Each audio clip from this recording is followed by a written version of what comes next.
We are attending the AFRAA AGM and I'm with Joep Ellers, Airline Marketing Director for Airbus. You're going to be celebrating 50 years in Africa. Our first Airbus aircraft flew on the continent in October 1976 for South African Airways, which wasn't called South African Airways at the time.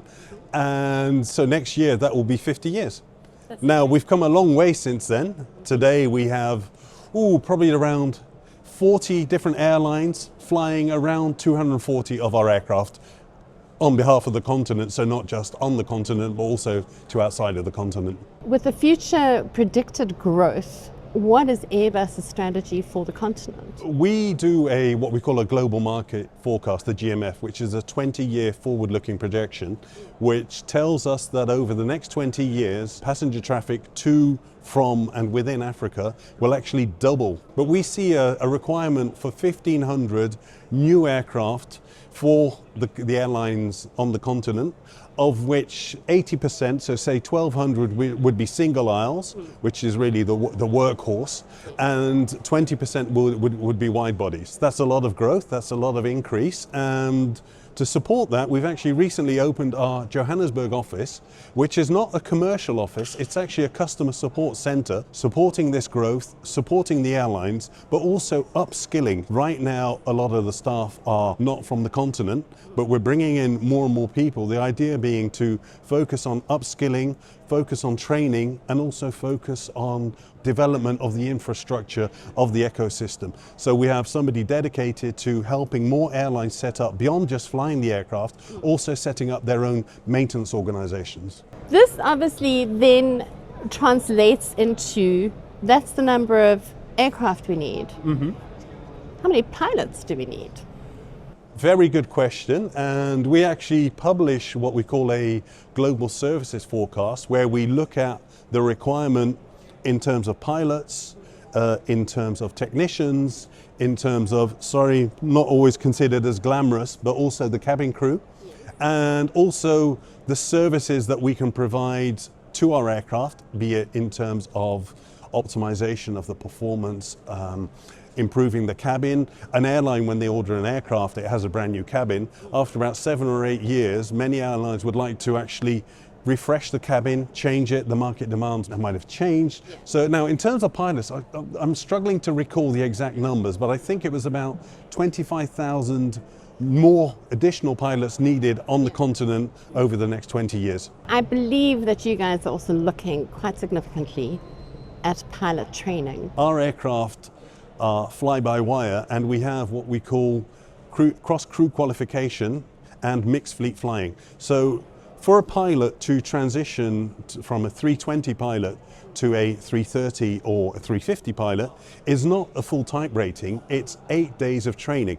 During that 8 days, we don't teach them how to fly the 330, we teach them what is the difference between what you already know for the 320 and what you need to know for the 330, which is already a substantial savings. But then what we also offer, it's called mixed fleet flying, where a pilot will hold a dual license and on the 330 and on the 220 and actually be able to fly both. And what that brings is quite significant savings, because for example, a standby pilot could be standby for a 320 and for a 330. Also, the training needs are reduced. The recurrent training can be done on either of the aircraft types. We've spoken about the number of planes forecasted, we've spoken about the number of pilots forecasted, MRO, technical facilities and all the rest of it. Coming out of this event, what do you think is probably the most key significant point for Airbus?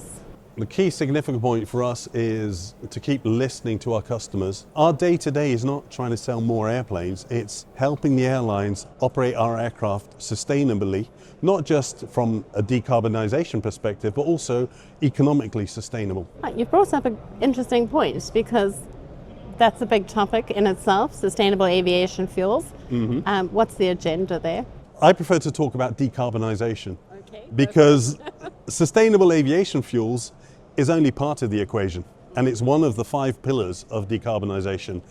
Now, what's great with sustainable aviation fuels is that over the life cycle of the fuel, it's 80% less carbon emissions.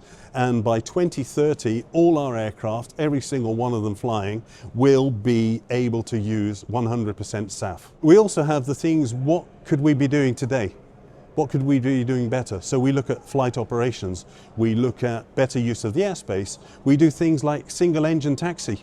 Every little bit helps. We do things like design profile optimization. Again, I'm not a pilot, but I understand when an aircraft is coming in from cruise, coming down, it's forever accelerating and slowing down, accelerating, slowing down. So what we do is we optimize that process, and no pun intended, but we literally glide in using as little fuel as possible. So that's, again, doing better with what we already have. Of course, the quick win solution, or the low-hanging fruit, but it's not an easy one, is latest generation aircraft. Yeah. Because the latest generation aircraft actually use 25% less fuel than the aircraft that they've been replacing. Okay. Now, interesting fact, the worldwide fleet of all jet aircraft, 30% are latest generation. Would you like to guess what the figure is for Africa? I don't know. It's 25%. We're actually not that bad overall across the continent, because all of this is for 2050. The target is net zero emissions 2050. So we're looking forwards, of course, to new technologies. We have pillars that we're working on. We've been looking at hydrogen. We've slowed down our hydrogen ambition, not because the technology isn't there, but it's the infrastructure of providing hydrogen to where it's needed. But one of the most promising technologies is a hydrogen fuel cell. So we're burning hydrogen, which then generates electricity, and that drives the motor that drives the aircraft. Yes.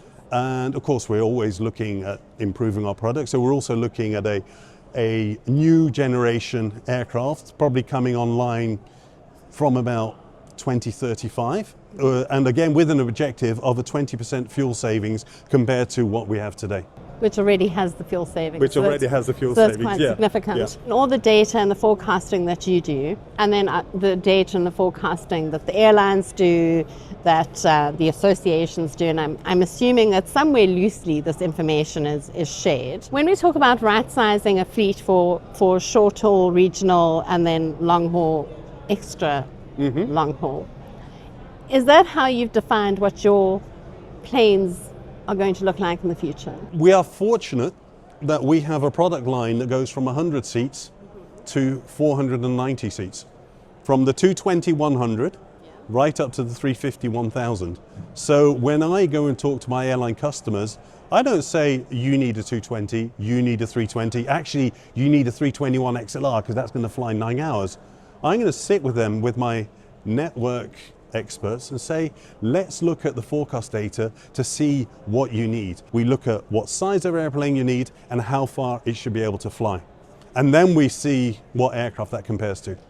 And then obviously the profitability that goes around it. Absolutely, yeah, the cost and of course a lot of the time is spent arguing, demonstrating why we're better than the competitor.